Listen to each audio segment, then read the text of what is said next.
नमस्कार दोस्तों, सबसे पहले तो वीडियो की शुरुआत में ही मैं आपको गारंटी दे रहा हूं कि अब आपका जो अंग्रेजी का डर है वो दूर होने वाला है। अब आप टेंस को जिंदगी भर नहीं भूल पाओगे, पर उसके लिए एक शर्त है, आपको भी वादा करना होगा कि आप ये वीडियो पूरा देखेंगे। तो दोस्तों, आज हम स्टडी करने वाले हैं टेंस। आप कोई स्टूडेंट हो या IELTS या टॉफेल किसी भी तरह की एग्जाम की तैयारी कर रहे हो, आपके लिए टेंस का ज्ञान होना जरूरी है। तो सबसे पहले देखते हैं तो what is the meaning of tense. तो जो टेंस शब्द है ये लैटिन भाषा का शब्द है टेम्पस, उससे बना है, जिसका मतलब होता है समय। यानी कि टेंस इंग्लिश ग्रामर के वो रूल्स हैं जो दिखाते हैं कि कोई क्रिया किस समय चल रही है, और उसके साथ साथ ये भी दर्शाते हैं कि कार्य कितना हो चुका है। जैसा मैं कहूं कि मैं क्रिकेट खेल रहा हूं, तो यहां ये जो वाक्य ये दर्शा रहा है कि क्रिया अभी चल रही है, और साथ ही साथ ये भी दर्शा रही है कि क्रिया आगे और चलेगी। तो दोस्तों, टेंस के तीन प्रकार हैं, मुख्य तीन प्रकार हैं। प्रेजेंट टेंस यानी वर्तमान काल, पास्ट टेंस यानी भूतकाल, फ्यूचर टेंस यानी भविष्य काल। और इन प्रत्येक टेंस के चार अलग अलग पार्ट होते हैं, यानी कुल मिला के 12 टेंस हमको स्टडी करने हैं। तो टेंस को सीखने के लिए दो चीज़ों का ध्यान होना अवश्य है। इसको रटना नहीं है, लेट मी क्लेरिफाई यू कि पहला है टेंस की पहचान। वाक्य को देख के आपको पहचानना चाहिए कि ये किस टेंस का वाक्य है। और दूसरा है उसका स्ट्रक्चर, उसकी वाक्य रचना। तो दोस्तों, वीडियो में मैं आपसे रिक्वेस्ट करूंगा कि आप पेन और नोटबुक अपने साथ रखिए। अब दोस्तों, सीट बेल्ट बांधिए। अब हम चलने वाले हैं टेंस के सफर पर। Tense number 1 simple present tense, जिसे हम प्रेजेंट इंडेफिनिट टेंस भी कहते हैं, जिसका मतलब होता है सामान्य वर्तमान काल अथवा अनिश्चित वर्तमान काल। तो उसकी पहचान है कि जिन हिंदी वाक्यों के अंत में ता हूं, ता है, ती है, ते है आता है, उन्हें हम सिंपल प्रेजेंट टेंस के वाक्य कहते हैं।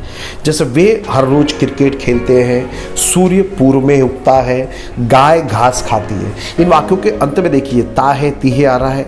ये वाक्य ये दर्शा रहा है कि क्रिया किसी पर्टिकुलर समय पर होती है, तो इन्हें हम कहते हैं सिंपल प्रेजेंट टेंस। दोस्तों, इसके रूल्स की चर्चा करें तो rule number 1 simple present tense में वर्ब यानी कि क्रिया के फर्स्ट फॉर्म का उपयोग होता है। रूल नंबर 2, यदि कर्ता, सब्जेक्ट, थर्ड पर्सन सिंगुलर, तृतीय पुरुष एक वचन हो तो क्रिया के पीछे एस अथवा ES प्रत्यय लगाते हैं। दोस्तों, हमारी एक आदत पड़ जाती है कि हम आई के बाद एम, यू के बाद आर लिखते हैं, तो यहाँ आपको वो गलती नहीं करनी है। ओके, सिंपल प्रेजेंट टेंस में टू बी वाली जो वर्ब्स होती है is, am, are, was, were, इनका उपयोग नहीं होता है। ओके, अब हम बात करें इसके स्ट्रक्चर की। इसकी वाक्य रचना होती है कर्ता, क्रिया, कर्म और अन्य शब्द। ये कुछ शब्द बता रहा हूँ दोस्तों, याद रखिएगा। डेली हर रोज, एवरीडे हर रोज, ऑलवेज हमेशा, ऑफन अक्सर, नेवर कभी नहीं, यूजुअली सामान्यता। इन शब्दों को याद रखिएगा, ये शब्द बार बार सिंपल प्रेजेंट टेंस के वाक्यों में आते हैं। अब मैं आपको उदाहरण बता रहा हूं। वे हर रोज क्रिकेट खेलते हैं। तो दोस्तों, वाक्य बनाने के लिए सबसे पहले आपको कर्ता, क्रिया, कर्म की पहचान करने आना चाहिए। यहाँ पे क्रिकेट खेलने का काम कर रहे हैं वे, तो वे है आपका कर्ता। खेलने की क्रिया हो रही है, क्रिया यानी जिसके पीछे ना आता है। खाना, पीना, उठना, बैठना, ये सब क्रिया है। और क्रिया का जिसमें प्रभाव पड़ता है उसे कहते हैं हम कर्म। तो इस वाक्य में हमारा क्रिकेट है कर्म, तो हमारा वाक्य होगा they play cricket every day. दूसरा वाक्य है राकेश हर रोज रामायण पढ़ता है। तो इस वाक्य में राकेश करता है, पढ़ना क्रिया है, रामायण है कर्म। तो Rakesh reads the Ramayana every day. मैंने रीड्स लिखा, क्यों? क्योंकि राकेश सिंगुलर है, और मैंने आपको बताया था कि सिंपल प्रेजेंट टेंस में यदि कर्ता सिंगुलर एक वचन हो तो क्रिया के पीछे एस अथवा ES लगाते हैं। तीसरा वाक्य हमारा हम हमेशा स्वच्छ पानी पीते हैं। तो we always drink clean water. Number 4, बच्चे कभी कभी फुटबॉल खेलते हैं। तो कभी कभी के लिए शब्द आता है समटाइम्स, इसे हम वाक्य की शुरुआत में लिखते हैं sometimes the children play football. अब दोस्तों हम बात करने वाले हैं नेगेटिव सेंटेंस की। तो सिंपल प्रेजेंट टेंस में नेगेटिव सेंटेंस बनाने के लिए आई और बहुवचन प्लूरल कर्ता के साथ डू नॉट और सिंगुलर एक वचन कर्ता के साथ डज नॉट का उपयोग करते हैं। वंस अगेन आई रिपीट, आई और प्लूरल के साथ डू नॉट और एक वचन के साथ डज नॉट। हम पेड़ नहीं काटते हैं, तो we do not cut the trees, हमने डू नॉट का उपयोग किया क्योंकि वी बहुवचन है। शेर घास नहीं खाता है, the lion does not eat grass. मैं चाय नहीं पीता हूं, I do not drink tea. अब दोस्तों हम बात करने वाले हैं इंट्रोगेटिव सेंटेंस की। तो सिंपल प्रेजेंट टेंस में इंट्रोगेटिव प्रश्नवाचक वाक्य बनाने के लिए आई और बहुवचन कर्ता से पहले डू और एक वचन कर्ता से पहले डज का उपयोग करते हैं। रूल नंबर 2, यदि प्रश्नवाचक शब्द क्या वाक्य की शुरुआत में आए तो उसका अंग्रेजी शब्द नहीं लिखते, लेकिन प्रश्नवाचक शब्द यदि वाक्य के बीच में हो तो सबसे पहले उस प्रश्नवाचक शब्द का अंग्रेजी शब्द लिखते हैं। यह नियम हमेशा याद रखिएगा कि यदि प्रश्नवाचक वाक्य की शुरुआत क्या से हो अंग्रेजी में तो उसके लिए हम व्हाट नहीं लिखते, और यदि प्रश्नवाचक शब्द वाक्य के बीच में हो तो सबसे पहले हम उस शब्द की अंग्रेजी लिखते हैं। और WH फैमिली के शब्द याद रखिएगा दोस्तों, व्हाट यानी क्या, व्हेन कब, वेयर कहां, वाई क्यों, हु कौन, हुम किसे किसको, हुज किसका किसकी, हाउ मच कितना। लेकिन हाउ मच का उपयोग हम उन चीजों के लिए करते हैं जिन्हें हम काउंट ना कर सके हो, तेल पानी घी वगैरह। हाउ मेनी कितना, इसका उपयोग हम उनके लिए करते हैं जिसे हम काउंट कर सकते हैं। हमारा वाक्य है, क्या वह मार्केट में खिलौने बेचता है, does he sell toys in the market. यहां मैंने डज का उपयोग किया क्योंकि जब हमारा जो सब्जेक्ट है वह ही सिंगुलर है। क्या वे शाम को क्रिकेट खेलते हैं, do they play cricket at evening. यहां मैंने डू का उपयोग किया क्योंकि जो दे है ये प्लूरल है। और दोनों वाक्यों में देखिए दोस्तों क्या आ गया है, उसके लिए हमने व्हाट नहीं लिखा है। नंबर 3, वे पेड़ क्यों काटते हैं। तो सबसे पहले जो प्रश्नवाचक शब्द आया क्यों, उसकी हम अंग्रेजी लिखेंगे why do they cut the trees. रात को गेट कौन बंद करता है, who close the gate at night. इसमें दोस्तों याद रखिएगा कौन के लिए हु का उपयोग करते हैं और सिंपल प्रेजेंट टेंस में हु के बाद डू या डज का उपयोग नहीं करते। याद रखिएगा। तुम कितना दूध पीते हो, how much milk do you drink. कौन सा लड़का कागज की नाव बनाता है, which boy makes paper boats. तो दोस्तों ये हमारा सिंपल प्रेजेंट टेंस पूरा हुआ। Now tense number 2, present continuous tense. इसे प्रोग्रेसिव टेंस भी कहते हैं क्योंकि इसमें जो क्रिया है उसको ऐसे दर्शाया जाता है कि क्रिया अभी प्रोग्रेस में है। तो दोस्तों जिन हिंदी वाक्यों से ज्ञात हो कि क्रिया अभी वर्तमान समय में चल रही है उन्हें हम प्रेजेंट कंटीन्यूअस टेंस के वाक्य कहते हैं। इन वाक्यों के अंत में रहा हूं, रहा है, रही है, रहे हैं ये आता है। अब इनके रूल्स की बात करें तो प्रेजेंट कंटीन्यूअस टेंस में सहायक क्रिया के रूप में इज, एम, आर का उपयोग करते हैं। प्रेजेंट कंटीन्यूअस में वर्ब के फर्स्ट फॉर्म मूल रूप का उपयोग करते हैं और उसके पीछे ING प्रत्यय लगाते हैं। ये हमारा स्ट्रक्चर है।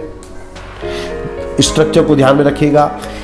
आपको उदाहरण बता रहा हूं, मरीज अभी सेब खा रहे हैं। मरीज यानी the patients are eating apples now. सुनो, आशा एक मधुर गीत गा रही है। Listen, Asha is singing a sweet song now. देखो, शेर पिंजरे में सो रहा है। Look, the lion is sleeping in the cage. Negative sentence. तो फ्रेंड्स प्रेजेंट कंटीन्यूअस टेंस में नेगेटिव सेंटेंस बनाने के लिए जो भी हेल्पिंग वर्ब है उसके बाद नॉट आता है। जैसे वे पत्थर नहीं फेंक रहे हैं, they are not throwing stones.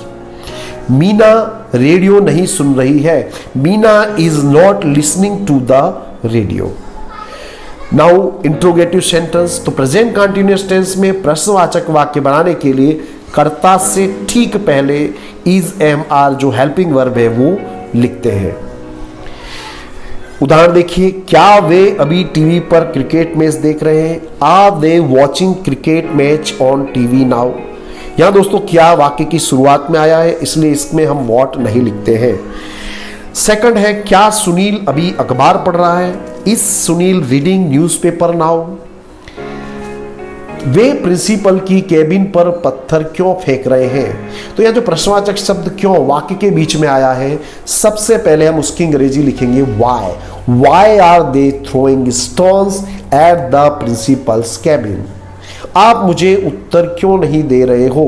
Y are you not replying me? Number 3 दोस्तों, ये हमारा दूसरा टेंस पूरा हुआ। नंबर 3 प्रेजेंट परफेक्ट टेंस, पूर्ण वर्तमान काल।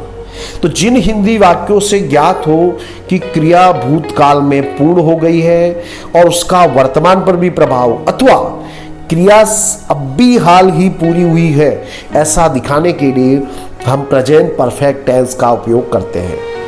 जो प्रेजेंट परफेक्ट टेंस के वाक्य हैं उनके अंत में जनरली चुका हूं, चुका है, चुकी है, लिया है, ली है, ये शब्द आते हैं।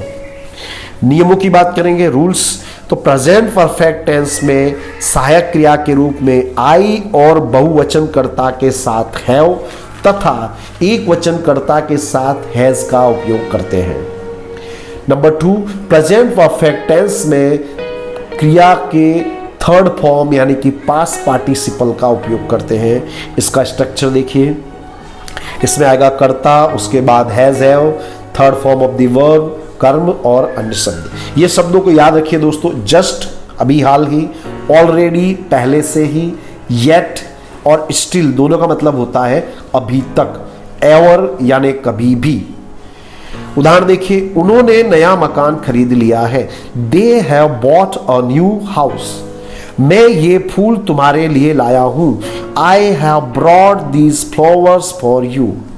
हम यह फिल्म पहले से ही देख चुके हैं। We have already seen this movie. चपरासी ने अभी हाल ही गेट बंद किया है। The peon has just close the gate. Negative sentence, present perfect tense में नेगेटिव सेंटेंस बनाने के लिए सहायक क्रिया के बाद नॉट का उपयोग करते हैं। स्ट्रक्चर देखिए, कर्ता, उसके बाद has have, not, third form of the verb, object यानी कर्म और अन्य शब्द। मैंने यह पत्र नहीं लिखा है। I have not written this letter. हमने अभी तक ताजमहल नहीं देखा है। We have not seen the Taj Mahal yet.